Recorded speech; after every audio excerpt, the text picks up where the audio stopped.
Bueno, bueno, ya estamos en vivo. Hola a todos los que se van sumando. Tenemos 50, 45 personas en la sala. Siguen ingresando, así que vamos a esperar unos minutos. ¿Qué tal? Algunos ya están saludando por el chat, así que ¿cómo les va a todos? Primero voy a decir algunas palabras logísticas sobre cómo va a ser la dinámica de la sesión. Después voy a presentar a los oradores de lujo que me acompañan hoy, en esta mañana, tarde de España. Bueno, después pasamos directamente a la sesión. Así que hola a todos, ahí están saludando en el chat. Espero que me dicen si hay algún problema de sonido. La herramienta que vamos a usar es muy sencilla. Tienen el chat que ya veo que lo están utilizando a la derecha de sus pantallas. Va a haber una persona de nuestro equipo que va a estar moderando, así que por favor, si tienen preguntas, las pueden hacer ahí mientras nuestros oradores van desarrollando sus charlas y nosotros nos aseguramos que luego las hacemos y las discutimos en la parte de conversación final. Bueno, ahora sí, buenos días, buenas tardes a todos. Mi nombre es Luciano Turn, soy el CEO de Guru. Para nosotros es un placer. La charla que voy a estar presentando ahora es parte de una serie de webinars que venimos encarando desde hace varios meses, con muy buena audiencia, con muy buena repercusión en nuestro público. Así que, bueno, seguimos adelante. En este caso, tenemos dos speakers realmente de lujo. La temática general que vamos a estar tocando hoy tiene que ver con la transformación digital en prestadores y en la salud en general, y sobre todo el concepto de cómo una nueva disciplina que se denomina Delivery Science está transformando la forma en que gestionamos hospitales, clínicas, centros ambulatorios y en general cualquier evento de salud donde sea que este ocurra. Ahora, más que nunca, inclusive eventos virtuales o home care. Les presento a quienes nos van a acompañar hoy.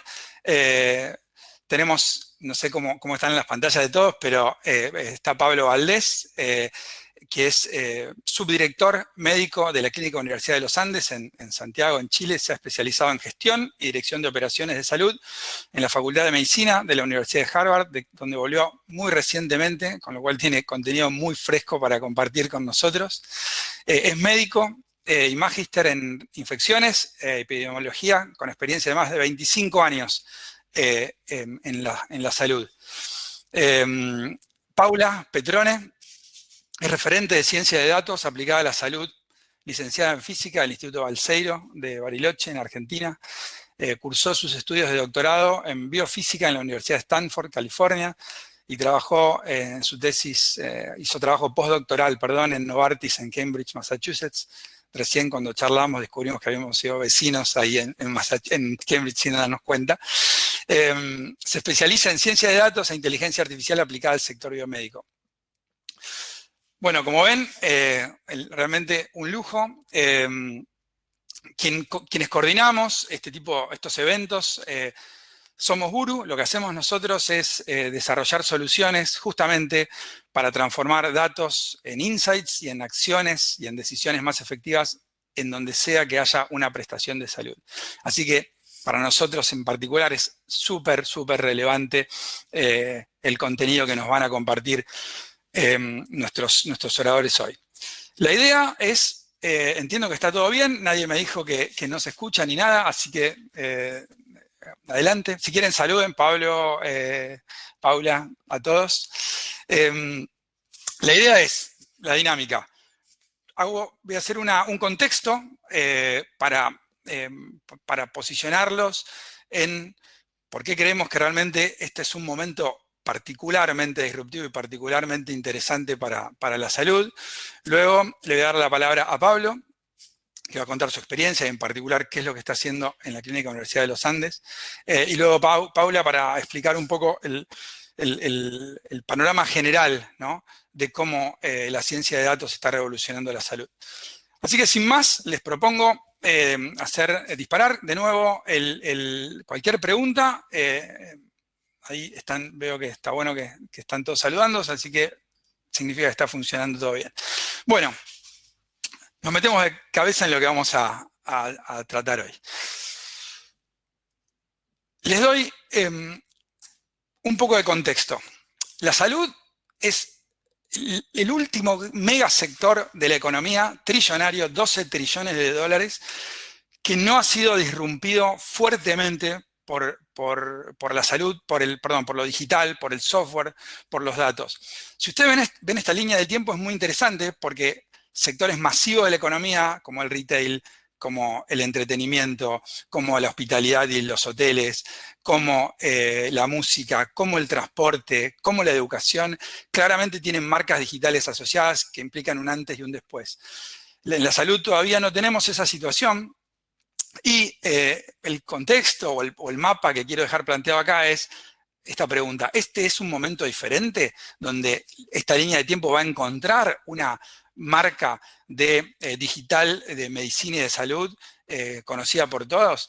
Bueno, mi tesis, les adelanto, es que sí, y se debe a tres pilares fundamentales: el modelo económico, el impacto y la aceleración del COVID y esta conjunción y trifecta de data, inteligencia artificial y nube. Modelo económico, bueno, la salud es el 10% del PBI global. En los últimos años, en todo el globo, no hay casi ninguna otra categoría de la economía que haya tenido un aumento en los precios y que sea una carga para las familias más grande que la salud y los servicios de salud y hospitalarios. Esto es una tendencia global, no es solamente en Estados Unidos que uno ve que este tema ocupa más la agenda. Esto en cada región del planeta, el aumento de índice de precios está superado por más de 3 veces por el índice de costos, aumento de costos en la salud. Obviamente esto tiene que ver con el aumento de la expectativa de vida, con la complejidad de los tratamientos, pero también con cierto desperdicio. Hay un dicho muy... la primera parte de mi carrera la hice en la industria del consumo masivo. Hay un dicho muy conocido que es: la mitad del dinero que se gasta en publicidad se desperdicia. El problema es que no se sabe qué mitad. Y un poco esto para mí resuena en la salud. O sea, esto es una gran carga para la economía mundial. El segundo punto es el COVID, ¿no? Esta gran, en algún punto, tragedia y aceleración que produce el COVID en todos los cambios, y la salud está en el centro, obviamente, de esta tormenta. Un recorte de Argentina a la izquierda, un recorte de Estados Unidos a la derecha, donde está claramente visto que los volúmenes de las prestaciones cayeron dramáticamente, desde 60% en el pico de la pandemia hasta 30% ahora mismo. Los hospitales tienen estrés financiero, todos están perdiendo dinero. Se generó un shift, un cambio importantísimo respecto a la forma de entender el cuidado presencial. Acá ven una estadística de Estados Unidos: en el pico de la pandemia las teleconsultas llegan al 60%, después caen, pero lo interesante es que antes eran el 0,1, 0,2%, ahora parecería que nos estamos aproximando a un nivel del 20%. Esto cambia todo, claramente. Otro punto, se está yendo, hay un movimiento de la institución al individuo. Acá hay dos ejemplos. Uno es Tenet, una de las redes más importantes prestadoras de salud de Estados Unidos, dueña de una red inmensa de hospitales. La otra es Teladoc, que es una red de telemedicina. Claramente, Tenet está limitado por la geografía donde tiene sus hospitales, Teladoc no, y ahí ven un poco también las valuaciones de ambas empresas. 17 billones Tenet, Teladoc 29 billones con un número de ventas y de consultas mucho menor. Todo esto está generando descentralización, o lo que se llama un poco la descomposición o el unbundling del hospital. Todo lo que antes se hacía en un mismo lugar, hoy está dividido en atención virtual, en atención primaria quizás en centros comerciales o en farmacias, y hay grandes corporaciones no médicas que se están metiendo en la medicina, en distintos sectores o en distintos subsectores, muy orientado obviamente a la cuestión virtual. Y finalmente, algo de lo cual se va a hablar mucho en las exposiciones que me que me preceden, el tema de esta conjunción de datos, inteligencia artificial y nube. Acá unos recortes rápidos para que vean que las 3 principales empresas tecnológicas tienen intereses en la salud. Esta es una cita de Tim Cook, el CEO de Apple, en donde claramente está viendo esta migración de la salud desde la institución hacia el individuo, y ahí Apple tiene una preponderancia importantísima. Amazon, lo mismo, tiene primero ha comprado PillPack y otras empresas que se dedican en este caso a la distribución de medicamentos, y ahora tiene Amazon Care, que por ahora está centrado en sus propios empleados, tiene foco en la telemedicina, pero siempre se está comentando cuándo esto se abre y Amazon pasa a ser un prestador. Microsoft también tiene una nube específicamente dedicada para la salud y grandes intereses en este sector. ¿Por qué es todo esto?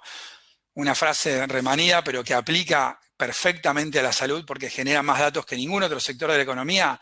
La data es el petróleo. Acá tienen algunas empresas, no específicamente dedicadas a la salud, pero todas con intereses en la salud, que se dedican a la gestión y al procesamiento y a la obtención de insights a partir de la data. Vean las valuaciones de mercado que tienen estas compañías, algunas con menos de 10 años.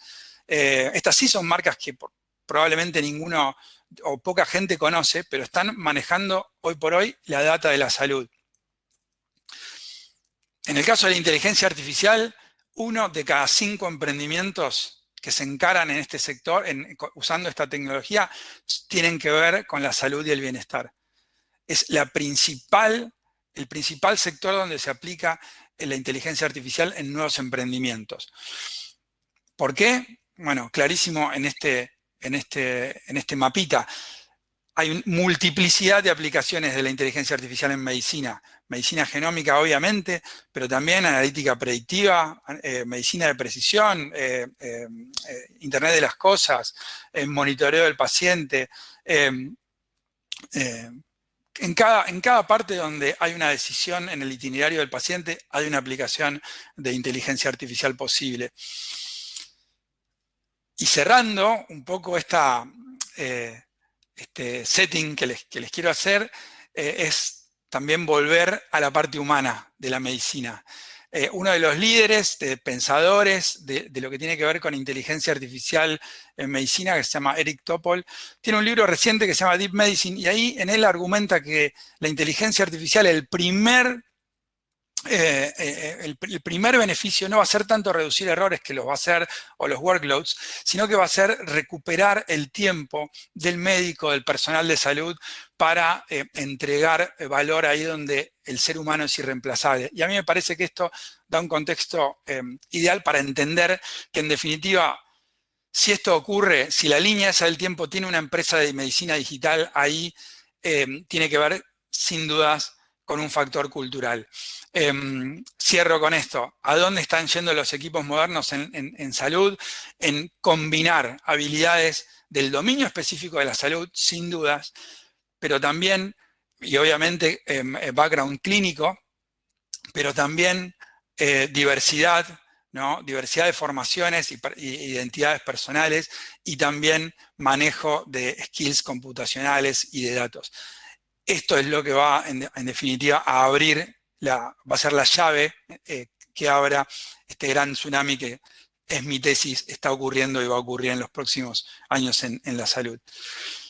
Habiendo dicho esto, espero que el entusiasmo sobre que esto realmente es grande esté, y le voy a dar la palabra a Pablo, que nos va a bajar todo esto a un caso concreto de su trabajo y de su experiencia en la Clínica de la Universidad de los Andes. Así que, Pablo, todo tuyo, te muestro tus slides. Perdón, vamos a ir para atrás. Mal. Ahí estamos. Estupendo. Bueno, muchas gracias, Luciano, por la presentación. Muchas gracias por la invitación también. Yo lo que quiero transmitirle son 3 puntos. Lo primero, les quiero dar algunos argumentos de por qué pienso que en la gestión de salud estamos un poco atrasados. Yo creo que una parte importante del avance es darse cuenta primero dónde estamos, digamos, y ahí mi visión es que estamos bastante atrasados, no solo en Latinoamérica, sino que en todas partes. Lo segundo, les quiero ofrecer hacer un viaje Y en tercer lugar, le voy a mostrar alguna experiencia, algunas cosas de lo que estamos haciendo aquí en mi hospital en Santiago de Chile. Entonces, bueno, no tengo conflicto de interés para esta conferencia. El primer así, argumento que quería mostrarle es los avances, cómo se dan los avances en la técnica. En este caso les quiero mostrar, yo creo que ustedes tienen muchos ejemplos, aquí nada más que un ejemplo de terapéutica, de una terapia biológica, las CAR T-cells. 2003 todavía se estaba investigando en laboratorio con ratones. Bueno, 14 años después, rapidísimo, se pueden imaginar todo el esfuerzo en gente, en recursos económicos, en cabeza. 14 años después la FDA aprueba el primer tratamiento para tratamiento de leucemia linfoblástica aguda, con estas CAR T-cell con anticuerpos CD19. O sea, la medicina avanza muy rápido, la medicina en términos de terapéutica, de diagnóstico. Segundo punto que les quiero transmitir, la transformación digital. Yo creo que en este dibujo, esto es Healthcare en el 2019, aparece ahí un dibujo de una sala de espera, de un hospital cualquiera. Yo, en momentos del día, me identifico mucho con ese dibujo, y ese letrero yo creo que resume lo que es muchas veces lo que nos pasa a la hora de entregar los servicios de salud en cuanto a la experiencia del paciente. Muchas gracias por sufrir en silencio. Pareciera que eso lo dijéramos con el modo a veces en que manejamos las operaciones de nuestro hospital. Y eso, sin duda que lo comparamos con otra industria, el mismo año, en este caso, un delivery de comida o el banking, con toda la serie de herramientas que tienen para atraer, fidelizar y servir al final a sus clientes. Realmente la diferencia a mí me abisma. A veces me darían ganas de tratar más a mis pacientes, me gustaría tratarlos como clientes, por lo menos como Amazon trata a sus clientes, digamos, sin decirles pacientes.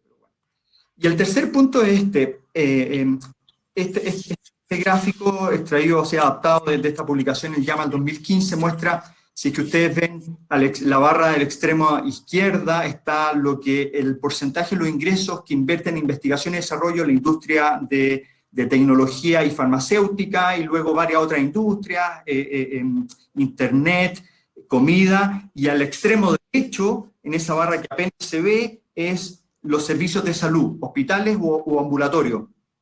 Y bueno, los servicios de salud destinan de sus ingresos en investigación y desarrollo tan solo el 0,1% de su ingreso, digamos, en investigar, en mejorar. Sin duda que hay también una desproporción ahí. Entonces, con esos tres argumentos quería mencionarles, o quería hacerlos como conscientes de cuánto tenemos que avanzar, cuánto tenemos que movernos, cuánto tenemos que aprender de otra industria, incluso de nosotros mismos, en lo que le dedicamos, por ejemplo, a terapéutica, a tecnología en device, por ejemplo. Luego les quiero proponer un viaje. Ah, no, perdón. Antes de eso, una pequeña frase, esta la encontré en un libro de gestión en salud. Esta frase que yo creo que habla muy bien y resume lo que dice este gráfico. Dime, no me digas cuál es tu valor, dime, muéstrame tu presupuesto y ahí yo te voy a decir cuánto vale. Bueno, esta frase yo creo que es interesante. La dijo John Biden estaban en plena campaña con Barack Obama el 2008 para la presidencial del 2009, él fue vicepresidente de Estados Unidos. Al final es muy revelador eso de, a ver, cuánta importancia le damos realmente al modo en que entregamos la salud nosotros en nuestros hospitales. Ahora sí les quiero proponer un viaje de Santiago a Rosario, donde está en este minuto Luciano, en auto, difícil viaje.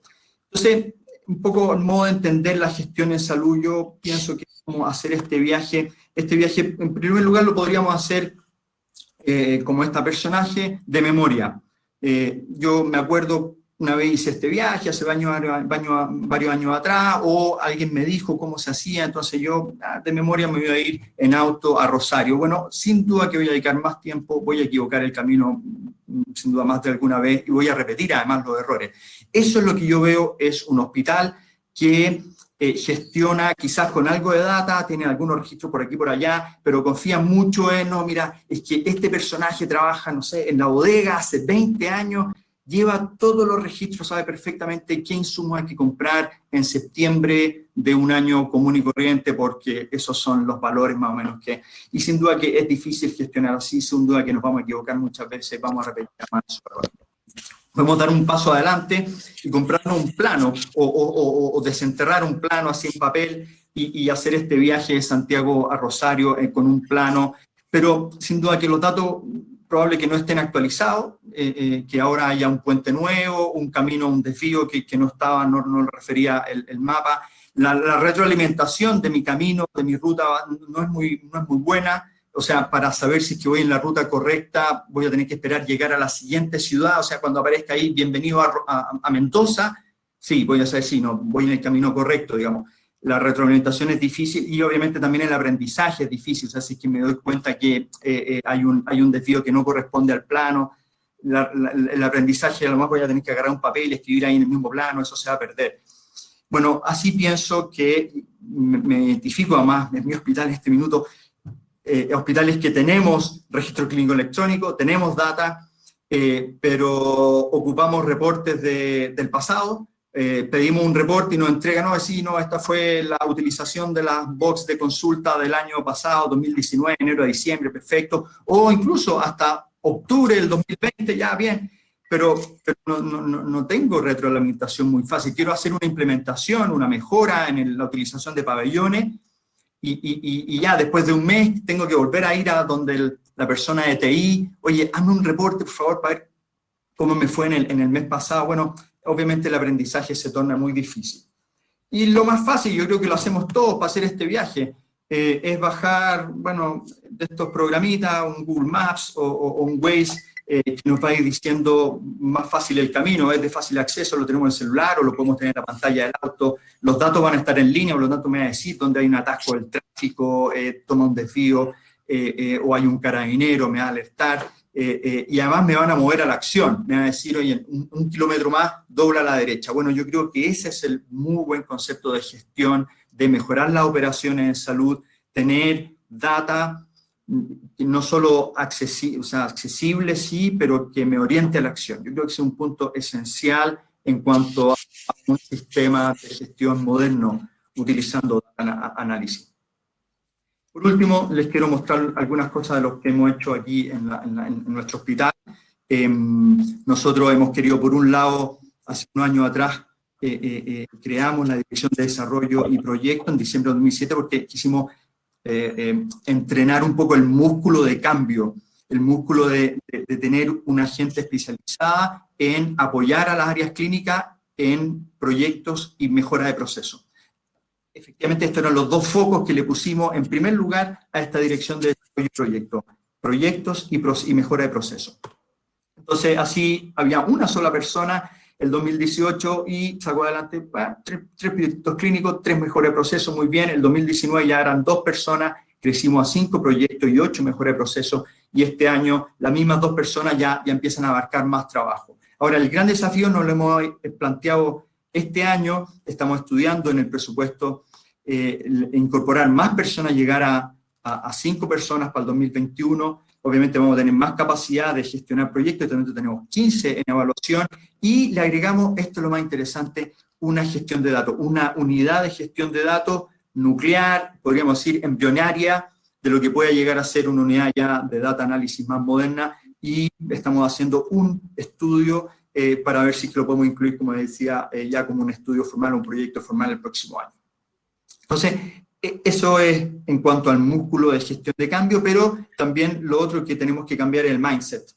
Y creo que también otro así mensaje que me gustaría transmitir así súper claro, o sea, todo este tema de data, yo creo que no se sustenta, no sé si la Paula va a estar de acuerdo con esto o no, pero no se sustenta en los datos, no se sustenta en, no sé, pues en la pantallita simpática, en el dashboard así genial, sino que se sustenta en el mindset y sobre todo el mindset de las jefaturas clínicas, y así creamos un plan de capacitación en las jefaturas clínicas, de nuevo, para el próximo año, vamos a partirlo en marzo, un proyecto piloto,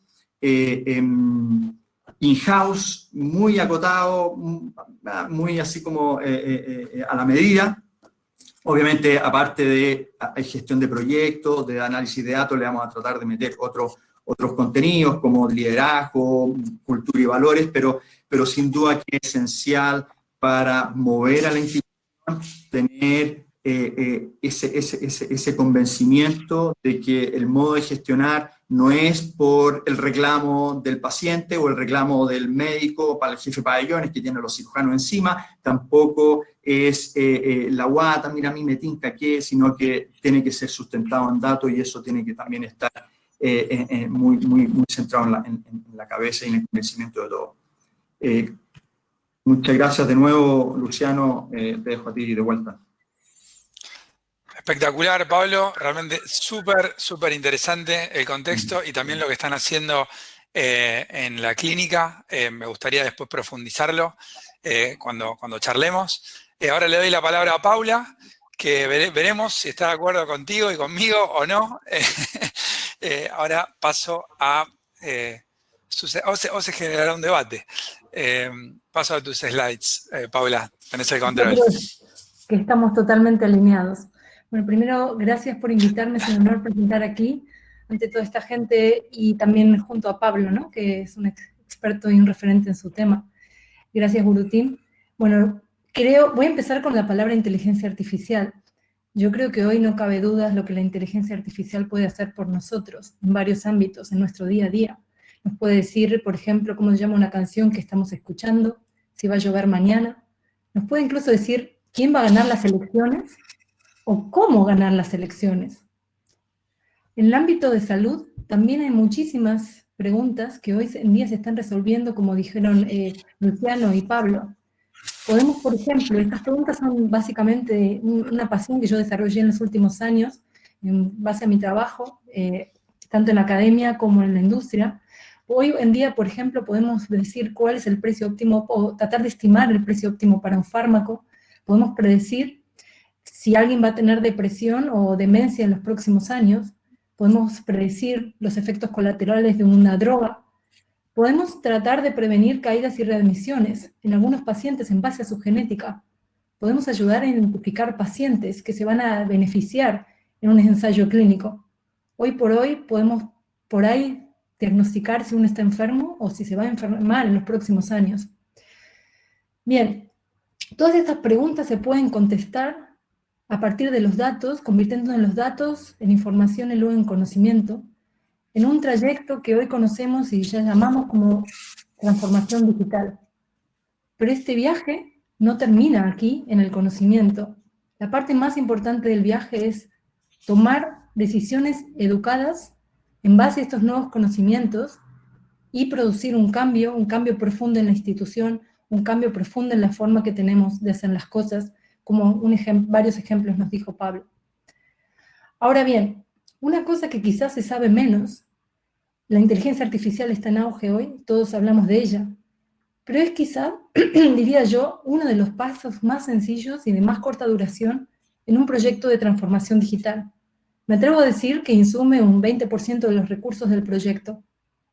Lo que hoy todos subestimamos demasiado es la ingeniería de datos, que toma un 80% de los recursos de un proyecto de transformación digital.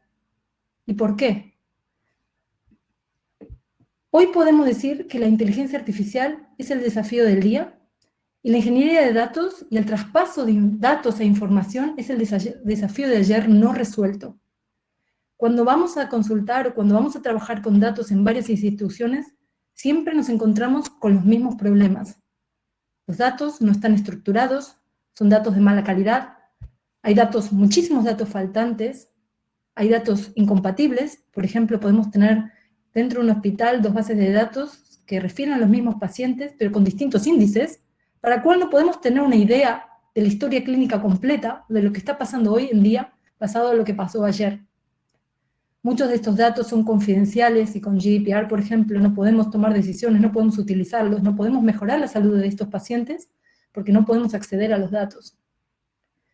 Entonces, dentro de la ingeniería de datos y este preprocesamiento, hay muchas técnicas analíticas de inteligencia artificial que hoy utilizamos para resolver estos problemas. Por ejemplo, usamos una técnica que se llama procesamiento del lenguaje natural para extraer información de historias clínicas escritas por los médicos, Podemos usar, por ejemplo, técnicas de regresión para imputar los datos faltantes. Hay muchísimo trabajo manual que debemos hacer para solventar la calidad de los datos, o la incompatibilidad de estos datos, y siempre hay que implementar técnicas avanzadas de anonimización para que estos datos puedan usarse para la investigación y el desarrollo. Una de las cosas que vemos es por qué este desafío todavía no está resuelto. Es que si bien la inteligencia artificial es la palabra que hoy está en boga, la parte de ingeniería de datos siempre faltan expertos calificados, y es realmente un trabajo de hormiga.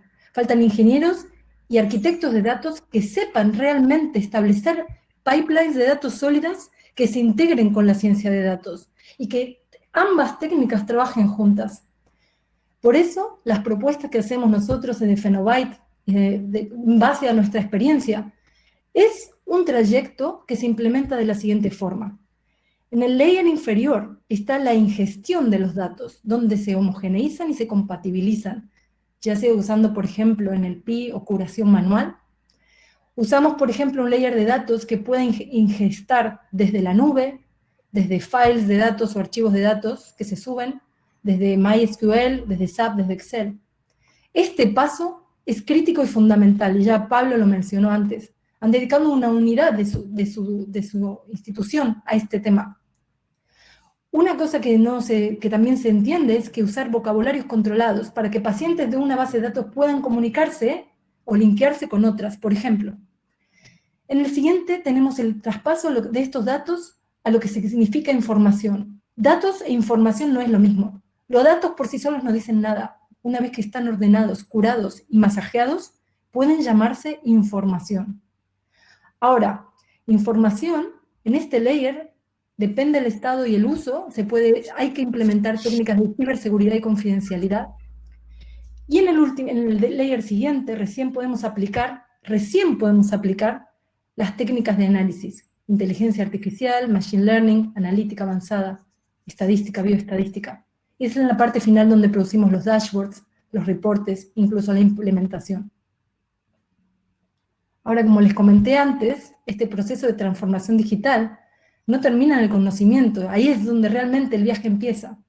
Una vez que tenemos nuevos conocimientos y sabemos que tenemos una nueva tecnología para aplicar, una nueva forma de diagnóstico, una nueva forma de prevención de riesgo, ahora tomamos decisiones, y esas decisiones nos llevan a un cambio. Ahora, lo que vemos muchas veces es esto. Estos proyectos de transformación digital nos llevan mucho esfuerzo, mucho dinero, pero muchos de ellos fracasan en la línea final, justo antes de la implementación. ¿Y esto por qué? Y esto es porque la transformación digital implica un cambio, y todo cambio es una acción, y a toda acción corresponde una reacción.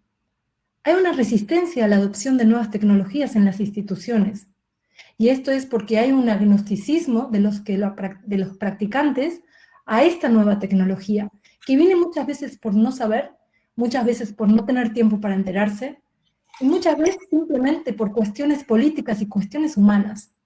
Y esto es lo que vemos cada vez que queremos implementar como consultores o como startups, estos nuevos cambios y nuevas tecnologías. Ahora, para que haya un cambio, debe haber también sostenibilidad de ese cambio. Y para que la haya, el cambio debe venir desde adentro. Como consultores, como startups, como iniciadores de nuevas tecnologías, podemos prescribir el cambio y lo que debe hacerse, pero realmente funciona mejor cuando el sponsor está dentro de la institución y nos está esperando y está abogando por ese cambio. Entonces, podemos resumir un poco de que mucho se habla de inteligencia artificial, pero en esa transformación digital, como mencionaron Luciano y Pablo, es realmente en un 90% un proceso humano. Y es realmente el humano el que mira los datos y mira el conocimiento y es capaz de formular estas preguntas, no la inteligencia artificial. Es el humano el que genera las hipótesis y el que mira los datos de manera crítica y dice esto está mal o esto está bien. Es el humano el que interpreta y es últimamente el humano el que tiene la creatividad y la empatía para generar el cambio y para abrazar el cambio. Es el humano el que comete errores y el humano también es el que se atreve e impulsa el hecho de que se puede cometer errores y que está bien romper algunas reglas que están preestablecidas. Y yo creo firmemente que estos últimos valores, la empatía, el hecho de cometer errores y el hecho de romper las reglas es realmente lo que es más indispensable para cualquier proceso de innovación. Y con esto les agradezco el tiempo para escucharme y la invitación, y bueno, abrimos el debate aquí, a ver qué dice la audiencia. Espectacular, Paula.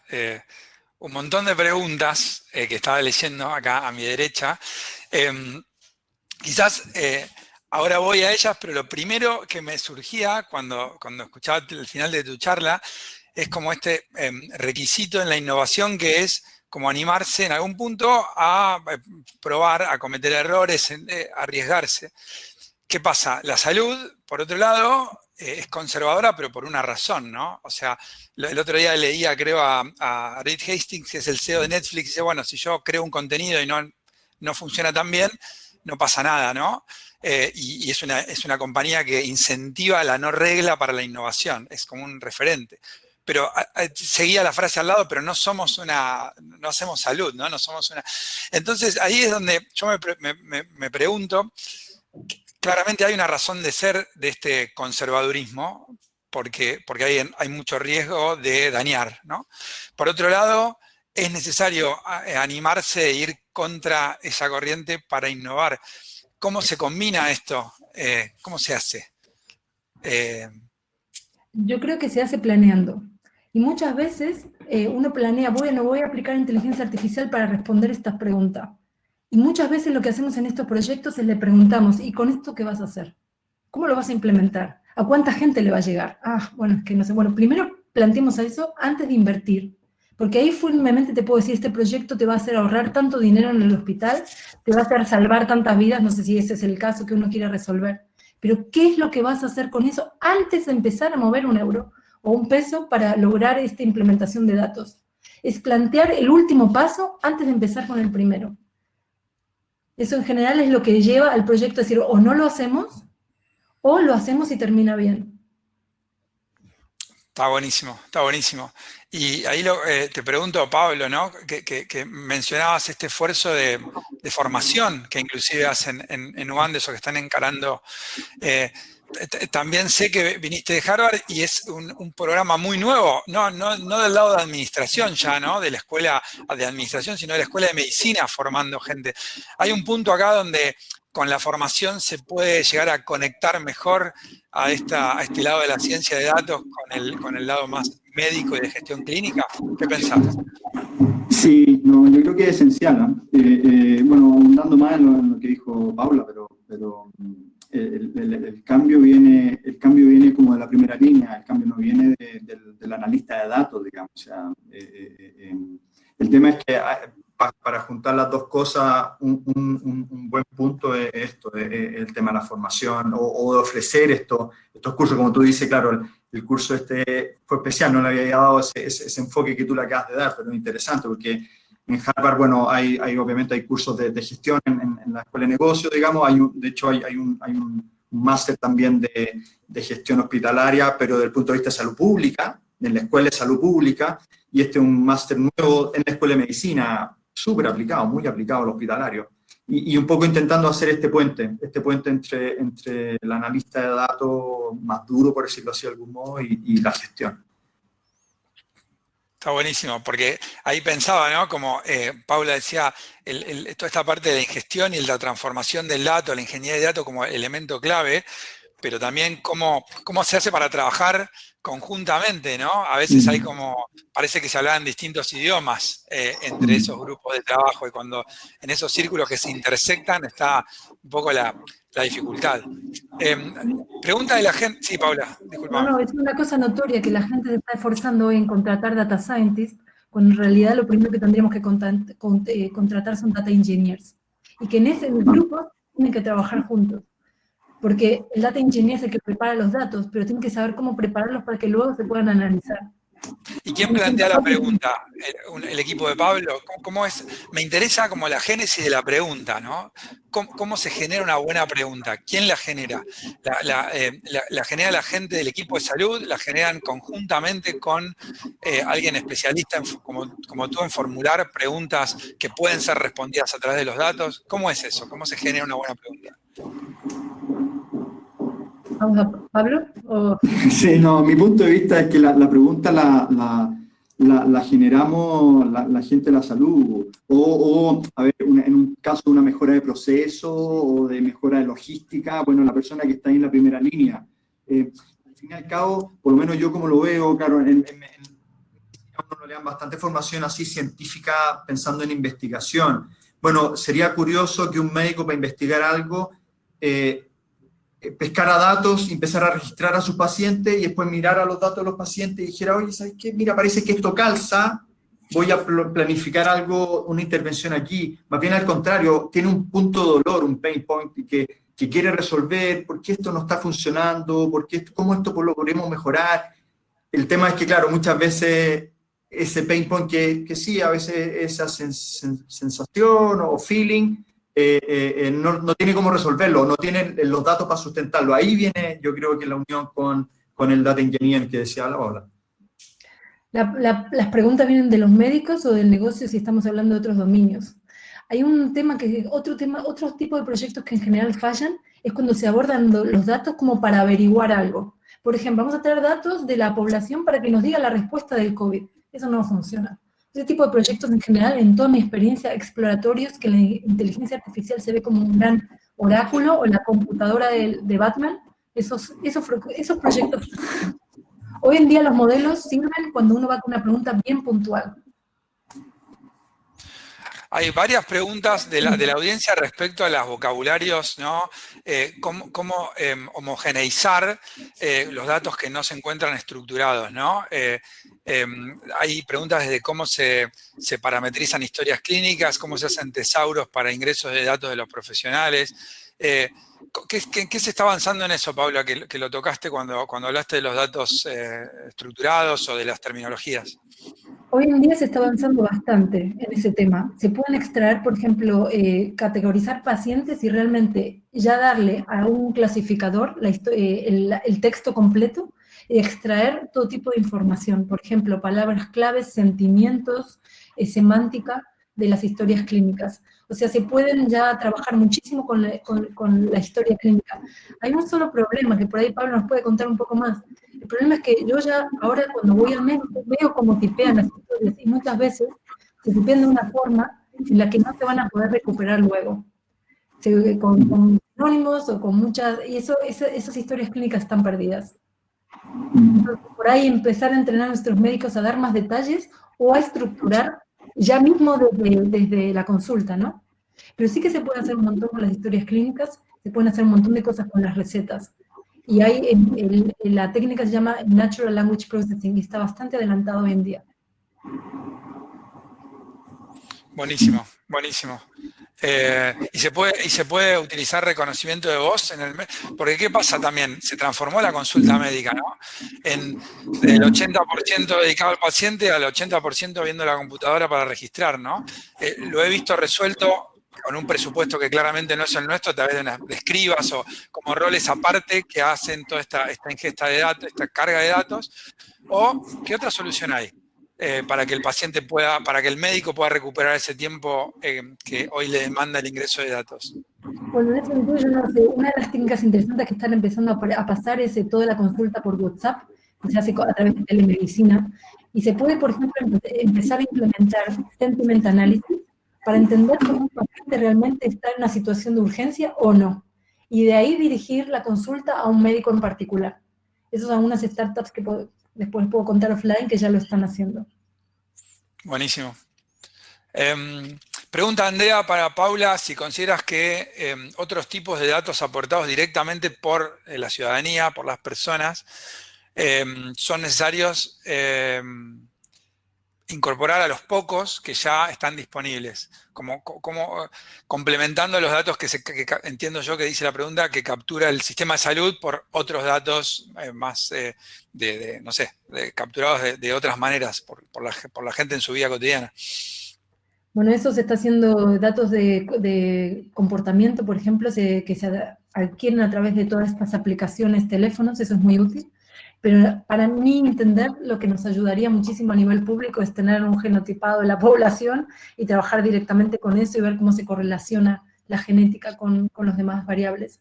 Pero ahí, Pablo, yo no sé qué pensás de esto, pero no, hoy en día es como una meta del futuro, ¿no? Sí, no, muy interesante. Nosotros, sí, algo estamos partiendo, por lo menos aquí en Chile, por lo menos no hay ninguna empresa aquí en Chile que haga estudio genético y secuenciación genética masiva. Estamos partiendo con algunos convenios, estamos estudiando algunos convenios con una empresa en España y otra en Estados Unidos, para ver si podemos tener un flujo más fácil, digamos, para poder hacer esos estudios. Obviamente en este minuto así como bien dirigido a patología, oncología mucho, algunas patologías así pediátricas y una unidad de enfermedades raras que estamos también creando acá. Digo, también lo veo igual que tú, así muy lejano, así como poder hacer así a nivel masivo de epidemiológico, hacer estudios epidemiológicos masivos todavía, digamos, pero sí por lo menos dirigido, y ahí yo creo que se puede sacar mucha información y extraer mucha cosa muy interesante y empezar a tener también datos locales. En este minuto, todo el tema de las mutaciones para establecer riesgos de cáncer en la población son estudios poblacionales de Estados Unidos, digamos, Europa, y a veces las mutaciones son un poco distintas, por lo menos aquí en Chile. Buenísimo. Una aportación por ahí para hacer que, bueno, en el Reino Unido, en el salud pública, se están tratando de conseguir muchísimos genes y acompañar la información de historia clínica, pero hay varios esfuerzos aquí en España, donde está GDPR, de que la gente realmente tiene sus datos al bien común. Y estos esfuerzos son interesantes porque en el futuro la gente se va a dar cuenta que no es que se los está monitoreando, sino que realmente cada dato, cada historia clínica aportada pasa directamente a poder mejorar el tratamiento de determinadas enfermedades. Es como que la unión hace la fuerza, ¿no? Y los números también hacen la fuerza. Está buenísimo este punto. De hecho, Daniel nos pregunta cómo va a jugar la privacidad de los datos en todo este análisis y quién los controla. Nosotros desde Guru, empezando a trabajar con hospitales en España, vemos el impacto que tiene GDPR, ¿no? Y ahí es, bueno, ¿cuál es? Un poco lo respondiste, Paula, al menos al principio, es, bueno, como el bien común. ¿Qué va a pasar con esto? Que creo que por ahí tenía un sentido, que quizás en algún punto está generando un efecto indeseado, ¿no? Donde los jugadores más establecidos se benefician con estas protecciones y el bien común cuesta más perseguirlo a partir de todas estas restricciones. ¿Cuál es tu opinión?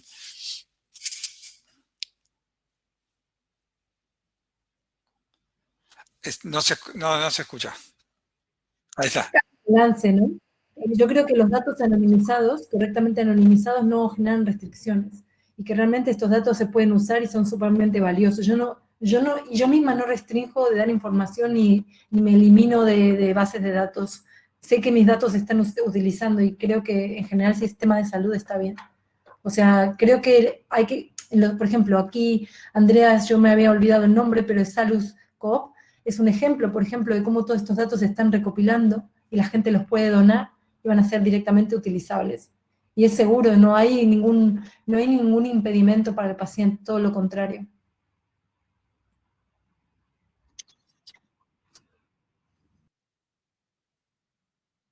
Y Chile, yo creo que aquí estamos todavía muy atrasados en tema de regulación, de anonimización de datos o de confidencialidad. Hay ciertos reglamentos, pero sin duda que uno compara con HIPAA compliance en Estados Unidos y estamos bastante más lejos, son reglas y reglamentos bastante más estrictos, en Europa lo mismo. Pero un ejemplo de eso, por ejemplo, es Epic, esta empresa de software en salud, de registro clínico electrónico, que tiene, claro, una red bien grande, y ellos en su página web publican datos que toman de toda su red de salud. Bueno, ellos no tienen red de salud, ellos son proveedores de registro clínico electrónico, pero yo he sacado muy buenos datos, no sé si alguna de tus gráficos eran de ahí, Luciano, pero en cuanto a telemedicina, por ejemplo, y hacen unos análisis espectaculares de telemedicina, y eso, bueno, ajustándose a HIPAA, digamos. Por lo tanto, es factible hacer ciertos análisis, siendo muy cuidadosos también en la confidencialidad. Está buenísimo, está buenísimo. Bueno, estamos cerca del cierre. Voy a seguir scrolleando para ver preguntas. Yo tengo una para cada uno de ustedes, así bien puntual. No sé si son fáciles o no, pero para Pablo tengo una que recorría un poco tu presentación. Es, si en la audiencia hay un director médico recién apuntado al cargo y dice, yo realmente creo en esta agenda, ¿no? Estoy en un hospital o en una red de hospitales, tengo una informatización, tengo tengo un equipo de gente que sé que voy a poder como liderar en esto. ¿Cuáles son las cosas que tú le recomendarías que haga? Las 2, 3 primeras cosas para arrancar con este camino que claramente es difícil.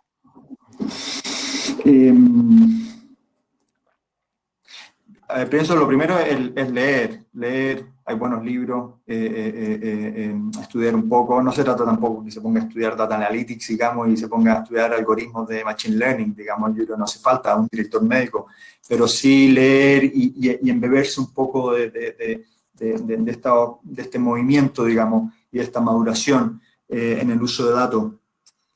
Y lo segundo, pienso de todos modos, de todas maneras, tener mucha paciencia y tener muchas conversaciones con el equipo directivo de un hospital. Gerente general o CEO, gerente de finanzas, TI, sistemas, de todos modos, digamos, ir madurando, ir conversando.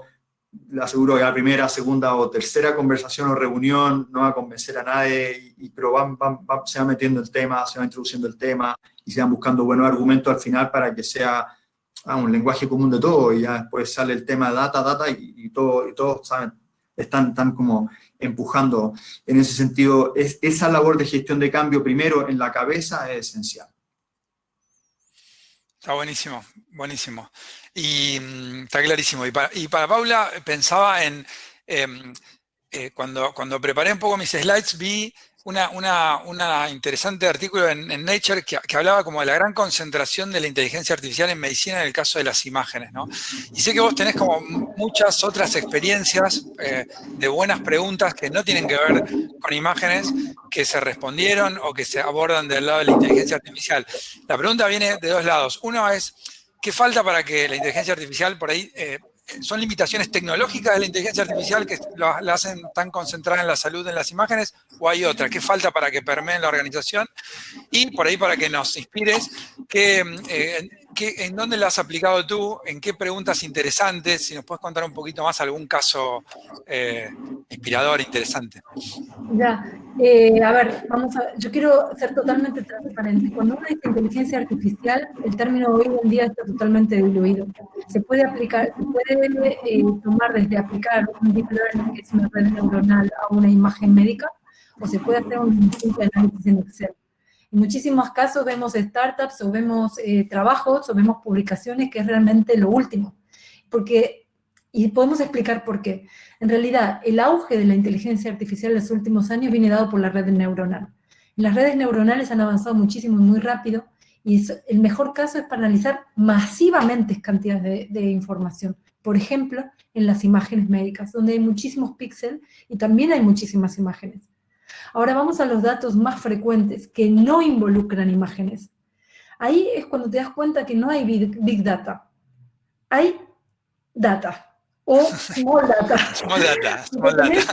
Una cohorte de pacientes, pero la realidad es que cuando te pones a analizar a quiénes le falta en la edad, se te van un 20%. ¿Quién no tiene el género hombre-mujer? Se te va otro 30%. ¿A quién realmente no puso el diagnóstico? Se te va otro 20%. Y tenés muy pocos datos de pacientes que realmente te van a dar jugo a la historia que quieras contar o a la pregunta que quieras contar.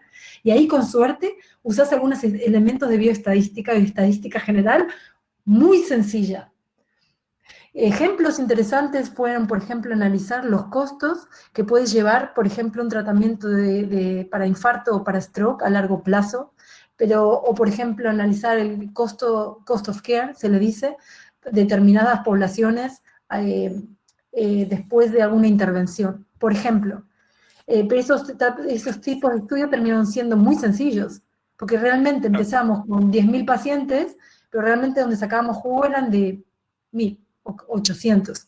Entonces, poder empezar a desmitificar un poco lo que es esta inteligencia artificial y decir, bueno, usamos analítica de datos, y creo que alguno de los participantes explicó eso, o lo escribió en un mensaje.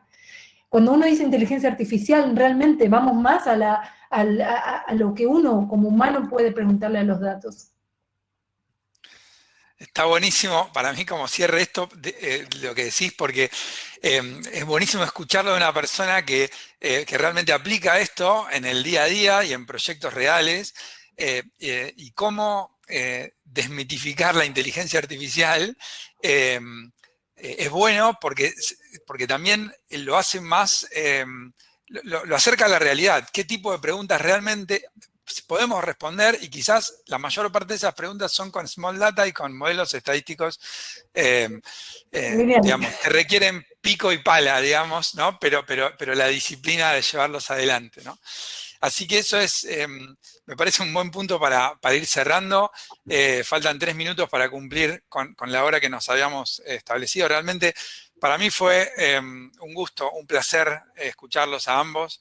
Creo que parte de vincular estas áreas, parte de la solución está ahí, ¿no? Lograr ese entendimiento y no quedarse en esa últimos 5 metros sin energía para lograr el resultado, ¿no? Que en definitiva es todo lo que queremos, que esto impacte en el paciente, que impacte en la calidad de la prestación brindada. Así que, Paula, Pablo, para mí fue realmente un gustazo escucharlos. Así que creo que por los comentarios la gente lo ve igual. Vamos a distribuir luego, ni bien cerremos la sesión, una encuesta, y a todos los participantes también el video y el resumen de lo que se trató aquí. Así que, gente, muy amables por el tiempo. Espectacular. Gracias. Adiós, gracias por la invitación. Gracias a la audiencia también por estar ahí, por las preguntas y por engancharse. Hasta el próximo webinar. Hasta luego. Chau, chau.